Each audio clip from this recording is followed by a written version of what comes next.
Pearson. Put through by Greenhoff. Jones is after it. Pearson shot, goal!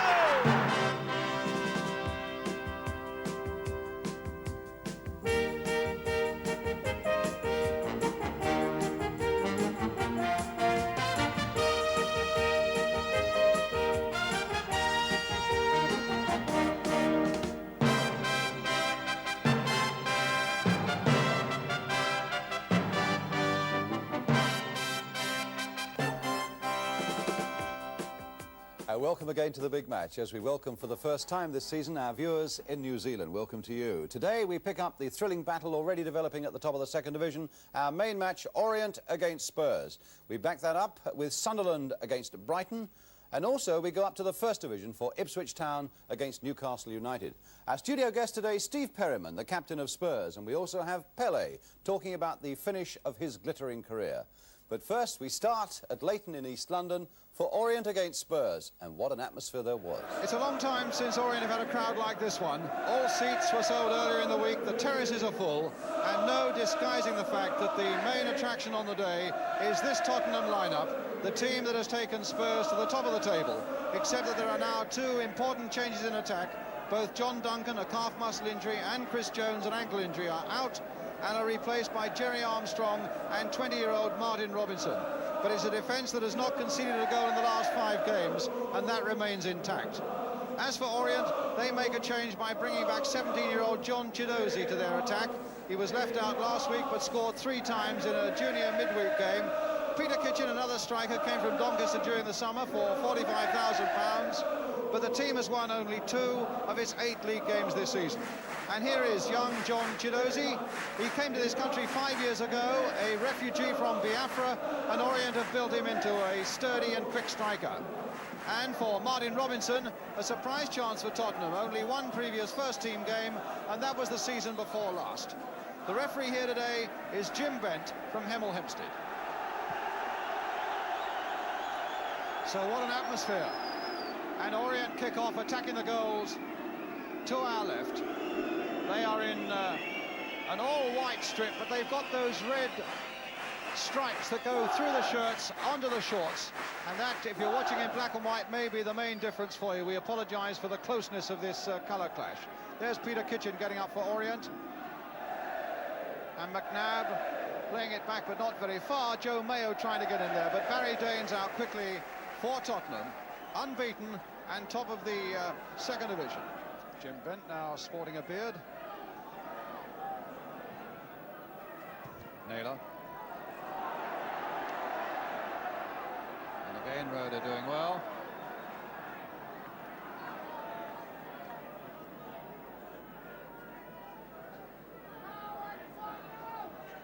Roeder. Now for Roffey. Mayo glancing it on there for Glover, played well there. Now for Bennett. Chiedozie away on the right there. The pass measured well there by Bennett.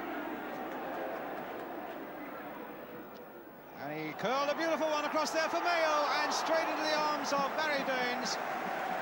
Mayo, in fact, claiming that the ball was over the line, but the linesman and referee quickly looking at each other and deciding it wasn't. A lovely cross by Chiedozie, though, under a lot of pressure. And Mayo up very well indeed. Danes grabbing it on the line. New Orient manager Jimmy Bloomfield in the centre there. Peter Allen, the substitute, on the left. Peter Angel is assistant manager on the right of the picture. Pratt. It's a handball there by Glover, giving Spurs a free kick.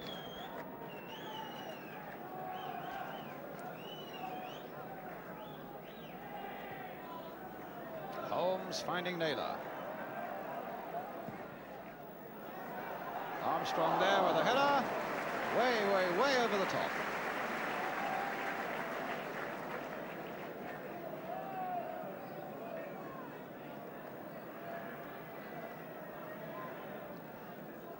Northern Ireland international, Jerry Armstrong, but with Duncan and Jones going so well for Tottenham, his chances really are few and far between up front at the moment at any rate. Hoddle with the header. Hoadley, Roffey,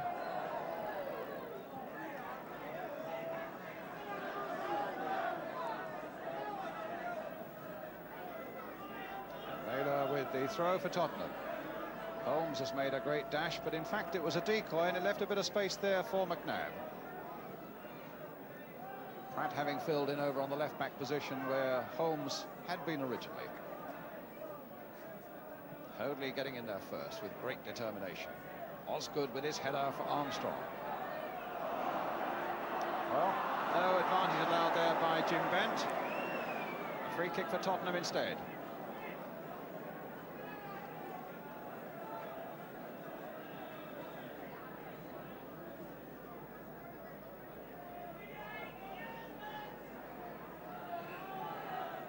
Armstrong there, poised and waiting. Osgood's come up.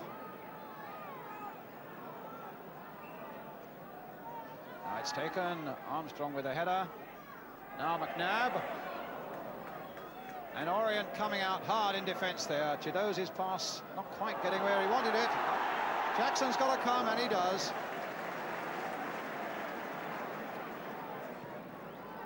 Roffey to Kitchen. John Pratt. High towards Jerry Armstrong. And a linesman flagging. And a free kick for Orient. Hoadley, the long free kick towards Joe Mayo.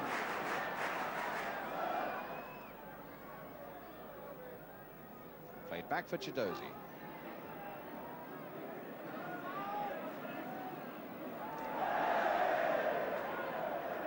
Struggling to get back.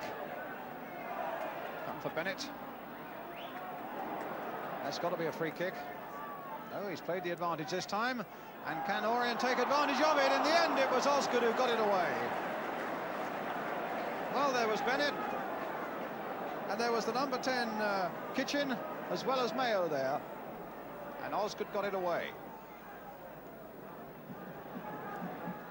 Goal kick to Tottenham.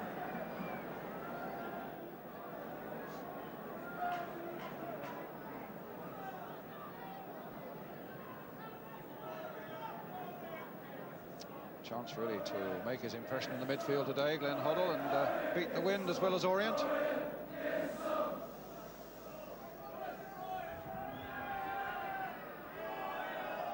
Bennett, Kitchen, Fisher, and onside. Mayo was onside and played there by Terry Naylor on this side of the field. Oh, but a chance is missed again. Now Bennett, Chiedozie. Fisher with a cross this time. Hanging in the air there on the wind. Kitchen with a shot and a fine save. They haven't got it away yet. Now it looks as though they might. And a free kick to Orient. But after Mayo had won that ball in the air, Kitchen turned superbly, hit it on the turn.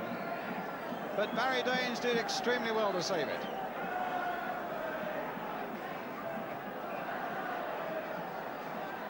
Hoadley, Fisher.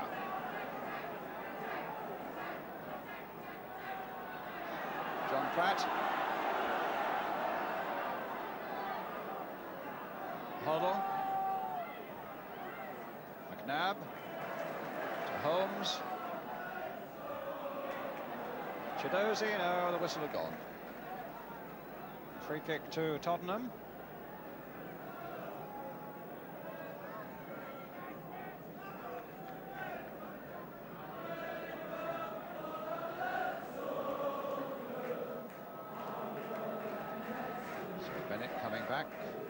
Help with the defence as Holmes takes this free kick. Hoddled right in there. Will he stop it crossing the byline? He has. Whacked it onto the roof of the net there. Not long odds that one beating him to the byline, but Hoddle got there, but couldn't quite do the job he wanted to.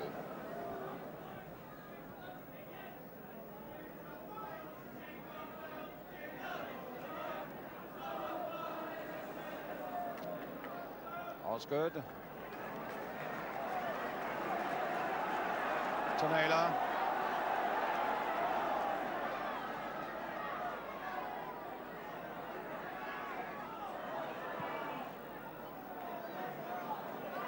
McNabb.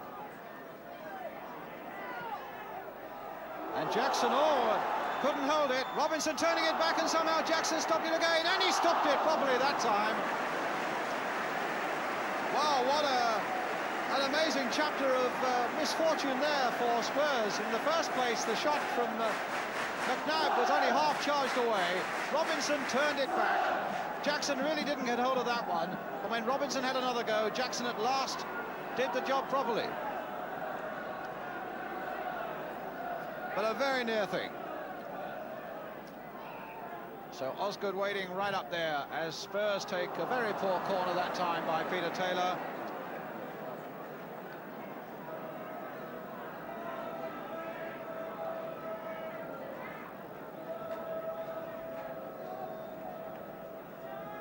So John Jackson with the goal kick.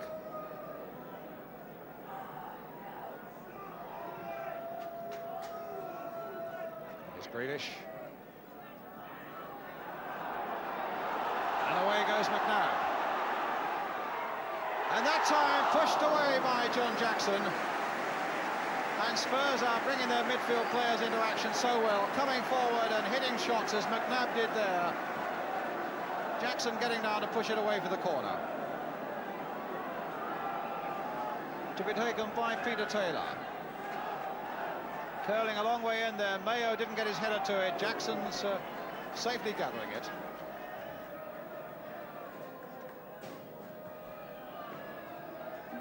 Thirdly, Armstrong. McNabb finding Hoddle. Chiedozie there to find Fisher.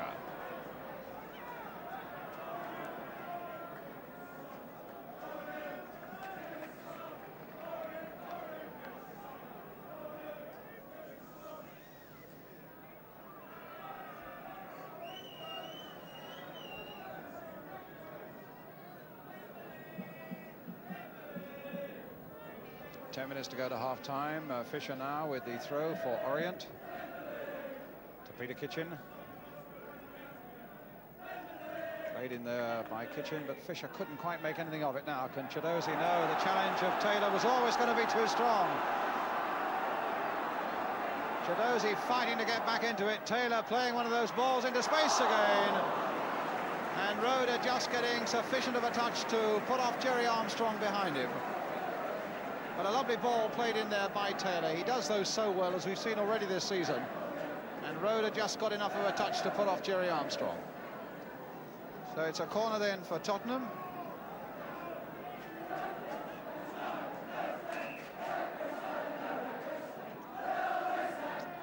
John Pratt's going to take this one.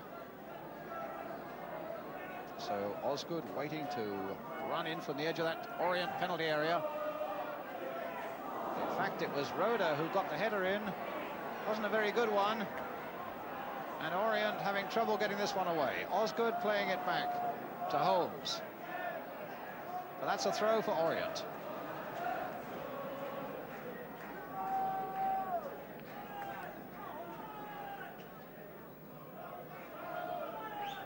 Poor ball there by Hoadley. Always going to be picked up by Hoddle. It's an interesting ball if Pratt can get to it, which he can. He's got support there up as well. And in the end, it was Hoadley who turned it behind.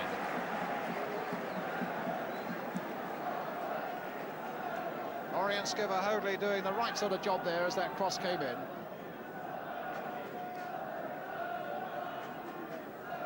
So it's another corner for Tottenham. Again, John Pratt's going to take it. Glenn Hoddle at the near post, Peter Taylor at the far post, and again Keith Osgood is poised there. But it was Grealish who got that header away. McNabb to Perryman. Roffey's header. Glover. Grealish. Kitchen. They've got a few up now. Chiedozie on the far side, if he can control it, he's done well. Now it calls for a good cross. It's a different one, and Kitchen had it taken off his foot by Perryman. That was a timely interception there by Perryman. And here's a great one by McNabb. Played for Armstrong, and Bennett just stopped it getting to him. Hoadley back to his keeper.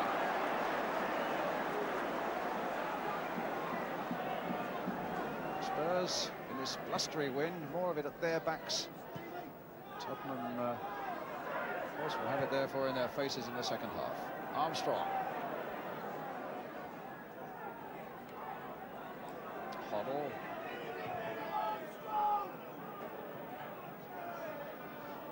Mayo now. Can Chiedozie? No, he can't. Holmes.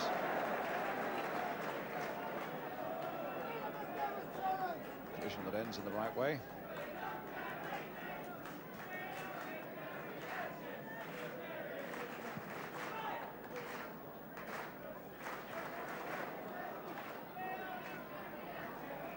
Bit of pushing and shoving there, giving a free kick to Tottenham. Foul by Fisher on Robinson.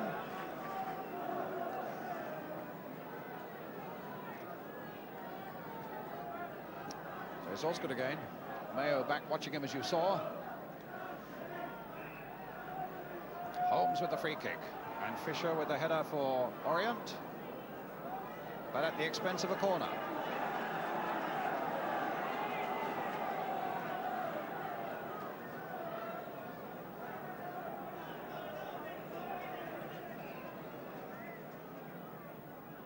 Curled in well there. Oh, just knocked off the top of Taylor's head by Bobby Fischer. So another corner for Spurs, already to take it. Terry Naylor.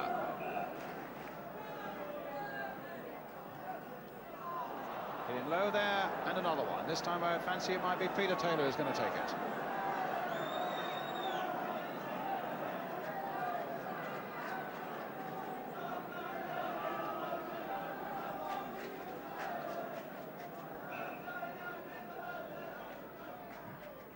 Deeper one this time.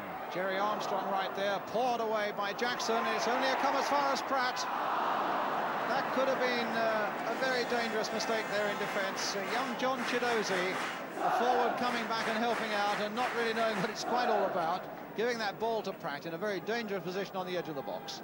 But Pratt curling the ball over. Naylor going past Grealish, calling for a good cross now. That's a good one too. Robinson on the far side. McNabb supporting him. Here's McNabb. But the whistle has gone for half-time before he can get the ball over. Well, enough goal-mouth excitement certainly to satisfy anybody in the first 45 minutes, but no goals as yet. Chances certainly fell at both ends. None of them were taken. And so with still so much to come on the big match today, a half-time score here at Orient. Orient 0, Spurs 0. We'll be right back.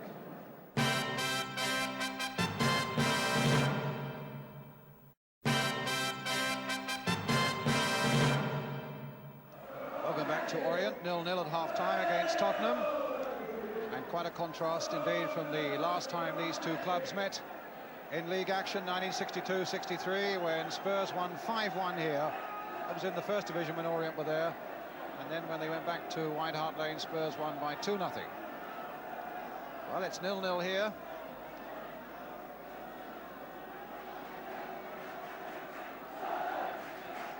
Roffey getting that one away.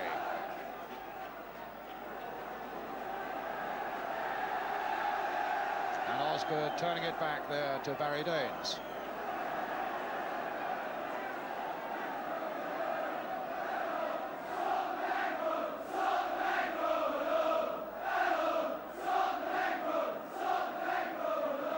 Osgood. Armstrong and Werder going for that one. There's Terry Naylor. There's the cross going in, and Glenn Roeder only putting it his way as far as Peter Taylor. The shot charged down by no fewer than 3 Orient defenders. Naylor crossing it again. Jerry Armstrong with the header. Played down there for Peter Taylor, and John Jackson was right there in the nick of time. And Spurs are manhandling the referee, saying go across to the linesman, and so we believe that was a penalty. Oh, that's the incident, but the referee said no. Now Peter Kitchen into the side netting when the chance was really on, and still Spurs are remonstrating with Jim Bent, Terry Naylor and Neil McNabb, and Steve Perryman there, saying that was clearly a penalty incident. But Jim Bent has said no, it wasn't.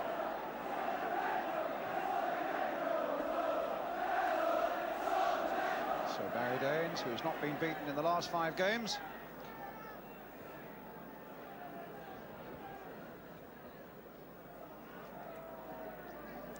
In fact, Spurs have conceded only 3 goals all season. Perryman.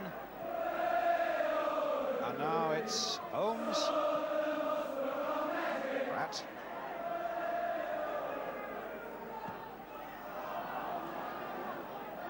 Robinson making something of it. Oh, and in the end, Jackson had to turn it against his own crossbar. What an inspired bit of play there by young Martin Robinson. Turned on the byline, got it in well. Jackson, reaching for it, could push it only onto his own crossbar and behind for the corner.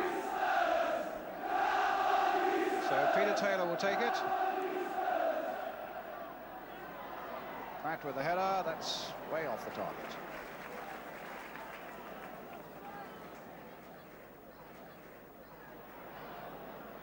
Hoddle. No foul there. But a throw now to Tottenham.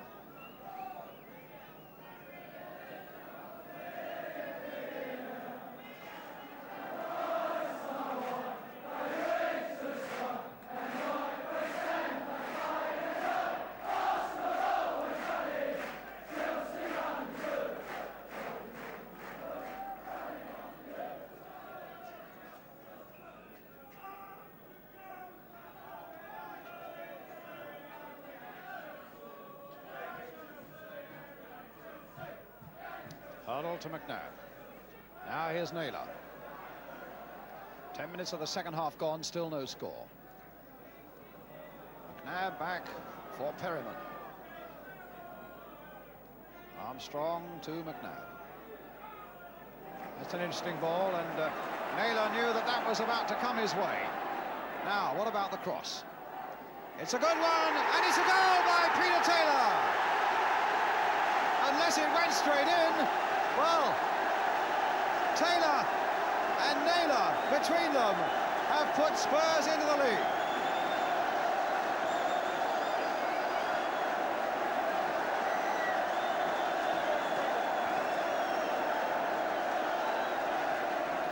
Well, it was a lovely run there by Naylor, and as that cross came in, there was Peter Taylor, and that's Spurs leading by a goal to 0. So Peter Taylor.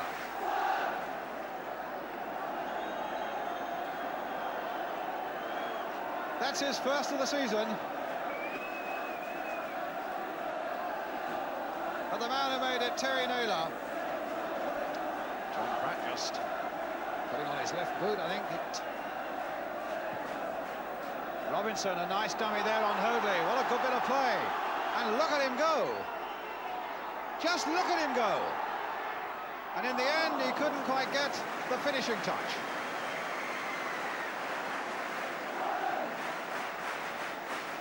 That was a lovely run by Martin Robinson.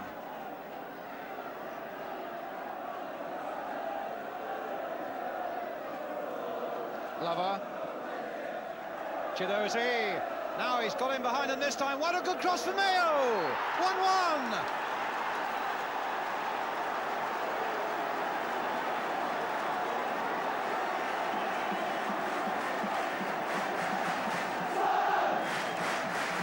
Beautiful cross there by young John Chiedozie, and a deep one, an inviting one there for Joe Mayo, and up went the big man to score his first goal of the season.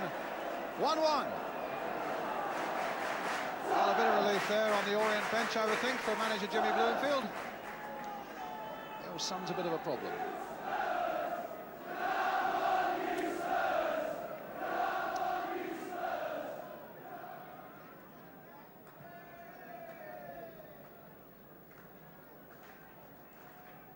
Taylor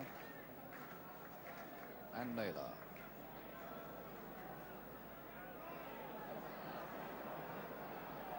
Perryman. Throw given to Orient. And Roffey will take it.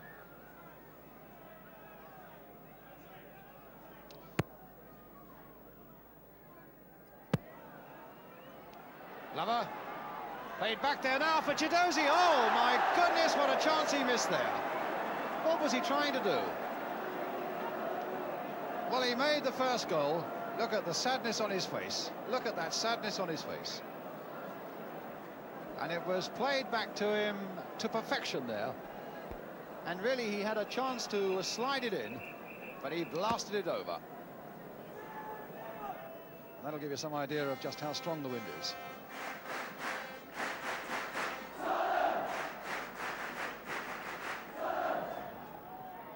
Jerry Armstrong. No, this is Glenn Roeder. Joe Mayo. Touch there for Tony Grealish. Roffey. Interesting ball, Kitchen there. And Glover there. And was it over the line? No, it still didn't go over the line. That's amazing, and in fact the whistle had gone. And Orient can't believe, Joe Mayo there, prostrate, cannot believe that ball somehow or other didn't find its way to the back of that Tottenham net. What a skirmish. One or two superb half chances there coming Orient's way. But in the end they could make nothing of it. About 90 seconds to go.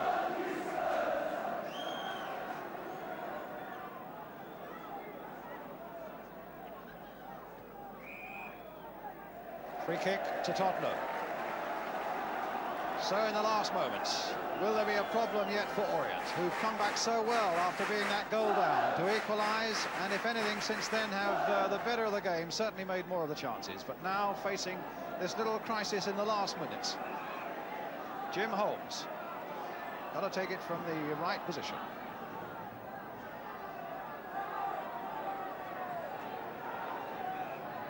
Robinson making a run. Roeder getting it away. Back in she goes again, though. Grealish. Bennett. Grealish again. Played wide this time for Chiedozie.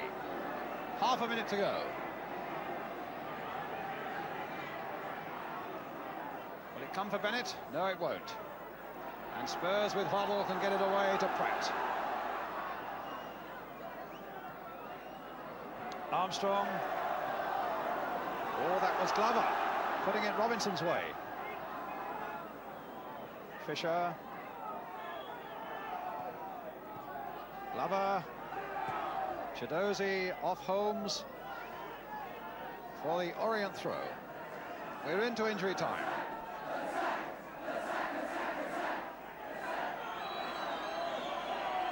Got to take it in the right place.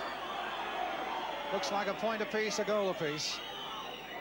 As Roeder plays it back now to John Jackson. Another look at the watch by referee Jim Bent.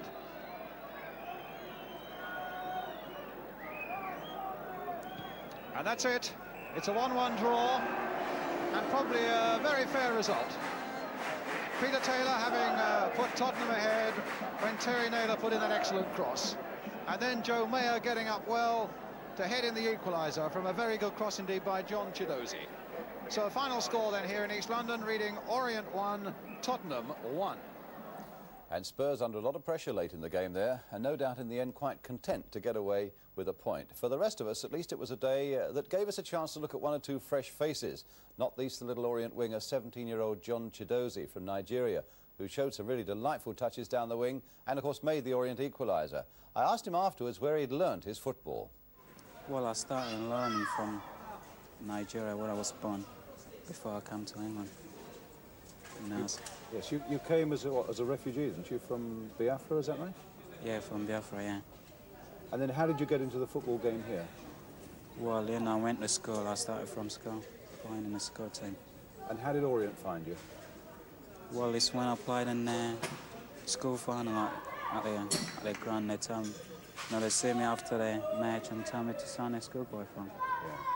Now, how did you like playing in front of this crowd today? A lot of noise, wasn't there? Yeah, it was, yeah. Well, it's great to play in front of a big crowd. Does it worry you at all? Does it frighten you at all? No, it doesn't, but I was a little bit nervous. Yeah.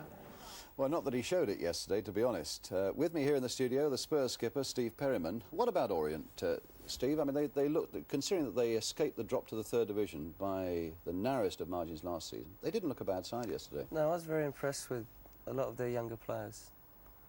And Grealish, I thought, looked good, and Roeder as well. yeah, to be honest, it's the closest we've come to getting beat. And they created more chances against us than any other side we've met this season. Yeah. Oh, well, that's good news for Orient fans. Now, the Spurs fans who were there obviously would feel that, and there were plenty of them, that you were a little unfortunate not to get a penalty early in the second half. I think before we see it, we should say that the referee apparently blew up because there was a handball by Martin Robinson, although you feel that he may not have been in the best position to have seen that. That's right, I thought he was looking at Martin's back. Yeah, and wouldn't have seen a linesman's flag. Well, let's have a look at that instant now, because clearly it was a crucial turning point in the game, so early in the second half. And this is it now, coming in. A tremendous jump, first of all, by Jerry Armstrong. Now, if there is a handball against Martin Robinson, it's coming up just there. But you'll see the referee coming in on the right of the picture now, has a whole crowd of players between him and this particular instant here, as Phil Hoadley brings down Martin Robinson. But in his own mind, that was a handball. Whether he'd had a quick look at the linesman before he waved the play on or not, we don't know. I thought in that position he would have blown straight away for a handball if it had been, but obviously he's right. It's a very dangerous area to be playing an advantage, to be honest, isn't it? Exactly, yeah. Steve, thanks very much for coming in today, and well done for the start of the season. Thank you.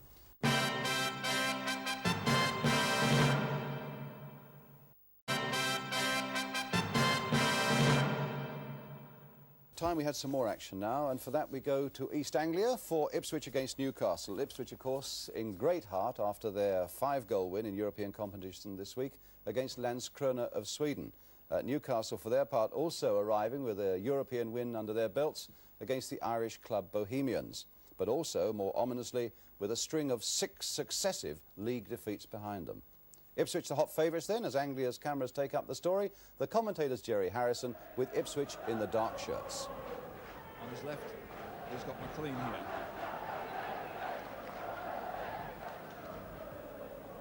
That's in for Burns, but Beattie will have it first. Oh, it's over his head. It's an own goal almost. Oh, my goodness me. Didn't seem to bother Cooper. It bothered a few people here. Well, I wonder whether did the wind blow that, or was it just bad judgment by that strong left foot of Beattie? Powerfully hit over Cooper's head. Gowling for Craig, it was meant for, but Burley's in there amongst them. A little bit scruffy in there at the moment, and it's David McLean who makes a break with Gowling on his left. Beattie's challenge, and is being penalised for it.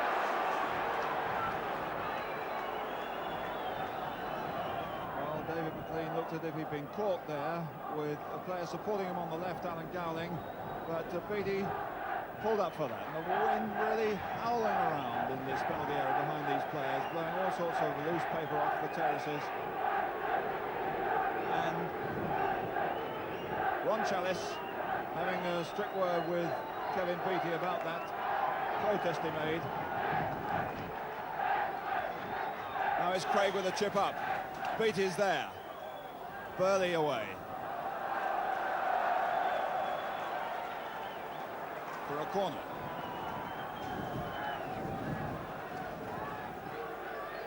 Well, the wind makes these sort of things very dangerous for any team. And that's a good header. It's there. Newcastle's first away goal. And that's Aidan McCaffrey, the centre-half. Shock for Ipswich Town. It's the first attack really that Newcastle have had. It came from the corner when really the centre-half wasn't picked up. A deep one, a clear, unchallenged header, and it's into the back of the net for their first away goal.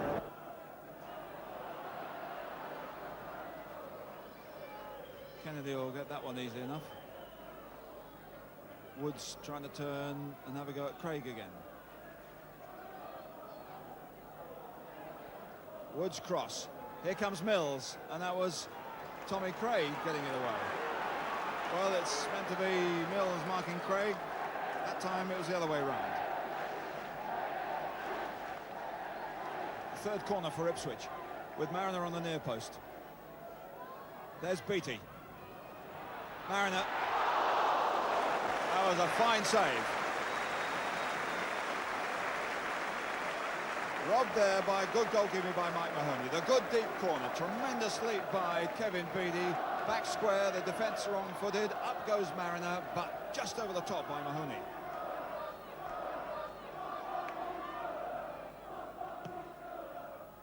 There's Mills. And that's the equaliser. A fellow Mills' size doesn't get too many headers in his career. But there he was, coming off the goal line into space to meet Clive Wood's corner and in off a defender. Tibbett against McCaffrey again. And here's Mills, needing a little bit of support. Burley's down the flank there.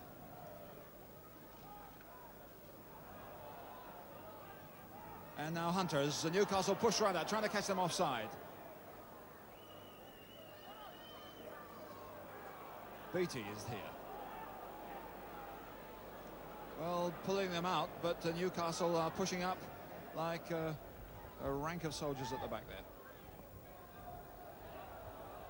Talbot.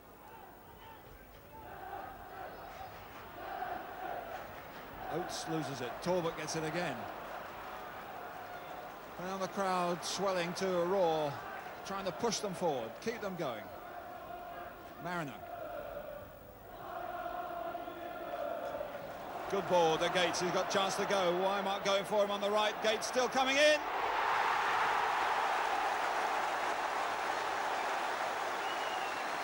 Well, they kept going and it paid off. And you can always say that about Eric Gates. He'll always keep going. But that was a lovely ball from Paul Mariner, turning away, finding Gates unmarked in midfield. Then he went at the back line and players ran off, giving a little bit more space as Oates went in with a tackle. Gates got his shot in and it's a good one.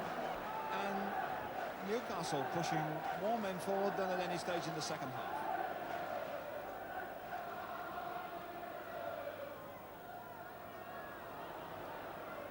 One of them, Aidan McCaffrey.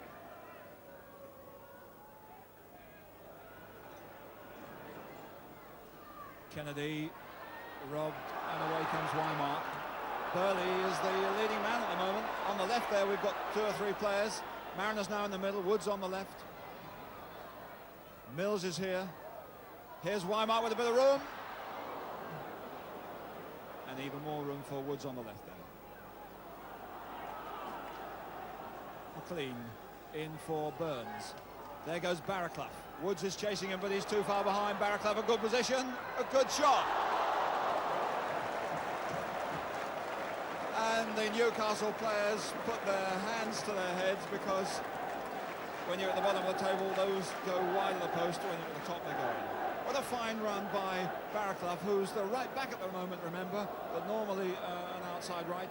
Really whistling down that flank. Woods is chasing him, but he's no chance of getting it. It's a lovely through ball, but just past the far post. And that's 7 successive defeats now for Newcastle. Well, we've held over your letters for 1 week for the very good reason that we wanted to give a few minutes to the retirement from competitive football of the one and only Pelé. Last night, 76,000 fans were in a New Jersey stadium to watch New York Cosmos face Santos, the 2 clubs in Pelé's 22-year career. He played 1 half for each side, scored for the Cosmos, who won 2-1. And so the reign of arguably the greatest footballer in the history of the game is over. Our colleagues of ABC in America have put together this small tribute, though first they wanted to know if it really was the end for the great man. Fortunately, I have to say yes, but I am very happy because it's very important. You hit hard in a good position. I want to stop like this. After 22 years, it's best if we stop when the people say, oh, he still play good. Can you put into words what makes this game of soccer, in your opinion, the greatest game in the world? I think I have a lot of reason. First one, I think, is very cheap game. Easy, right? Very cheap game. You can play soccer with a rubber ball or can, or grapefruit. We didn't have money to buy balls. We make a ball, it's soccer, you know? I get my mother, my mother or my father's sock. I put the paper inside and make it ball and play with the kids in school. And you don't need special equipment. You just put a short. You have to stay good in good shape and think quickly. For example, I used to see if I know I'm gonna receive the ball. I look here to see where my players are, where my company, where I am in the field, you know. Then I know when did the ball come. I just make a pass. Do you have any idea, in the closing minutes of the game next week, what thoughts may be going through your mind as for the last time you're coming down the field? 1 month ago, I think I came quickly this day, first October. Now 1 week ago, we have just 1 week. I want to come. I want to finish. You know, you start to excite. I feel very, very ambition to finish this. Then we're gonna think what we're gonna have. He's quite a man himself, this Edson Arantes do Nascimento, known to the world as Pelé. He was a grammar school dropout, but years later, when he was rich and famous, he fulfilled another ambition. He had himself tutored, then passed his grade school exams. More tutoring, then he passed his high school exams. Still playing soccer, he went to university for 5 years and one day received his college degree. He's a man to respect, this Pelé, and he believes what he told me, that fame brings responsibility, that the idol of the playing field should be inspiration as well as symbol to the young people who watch. Pelé has achieved that, and next week he will receive his tribute.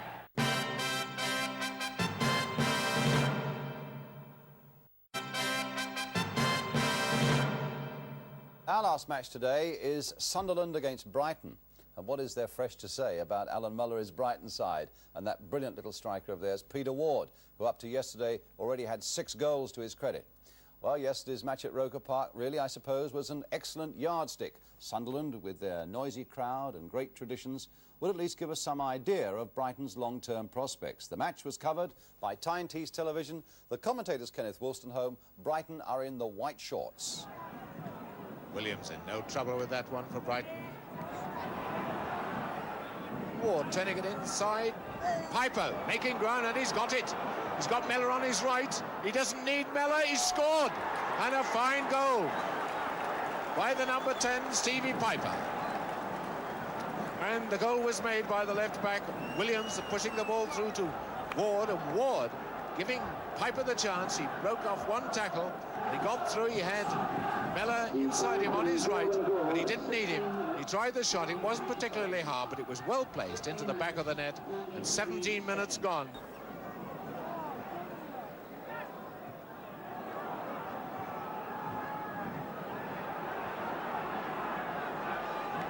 That is how Brighton push the ball the way they're facing. They're always trying to do the simple thing, and it's paying off. Now, Horton to Mellor. Horton, oh, a great save by Siddle. That was bound for the back of the net. Right for the corner, great shot from the number 4, Brian Horton. What a great save by Barry Siddle. Corner kick to Brighton. Potts, that's not a good one. Sunderland defence racing out. The offside trap has not worked, and it's Potts. And it's the second goal, surely. Great appeal for a penalty. The referee's waving play on. But now Ward. And this is the second goal, yes. He kept his cool. And Peter Ward has struck. As the ball came through the Sunderland defence at 6s and 7s, Ward taking up possession. He could have had a blinder at goal, but he saw Siddle coming out, as the goalkeeper should have done. So he kept his head and took Siddle on, rounded him. And it's the second goal for Brighton, scored by Peter Ward after 25 minutes. Sunderland throw. Back to Elliott. Now with Rowell. Oh, there's the interception. Oh, and goodness, Ashurst was standing waiting for it. And it's Mellor. Now Sullivan. And it's over the top. What a let-off. Good goalkeeping by Siddle, but what a present for Miller. He saw the ball coming across. Ashurst was waiting for it. Miller made ground. Should have scored, but Siddle came out, spread himself, blocked the shot. And then the lob over by Sullivan.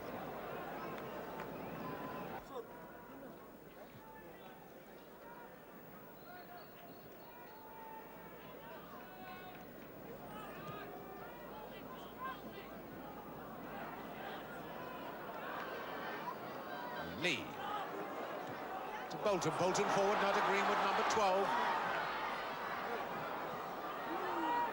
Bolton. Oh, it's hit the bar. Beautiful effort from Joe Bolton. Hit the crossbar.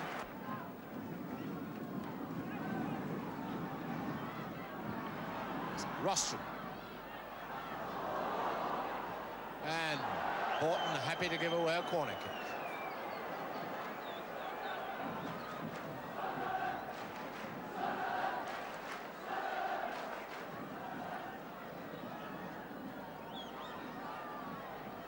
Rowell to take the corner.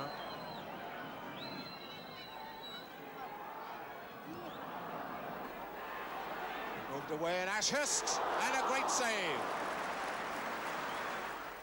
Well, it means the second division table now looks like this at the top, with Brighton there with 14 points, just one ahead of Spurs, and when they meet in a few weeks' time at White Hart Lane, what a battle that's going to be. But we leave you today with Pelé.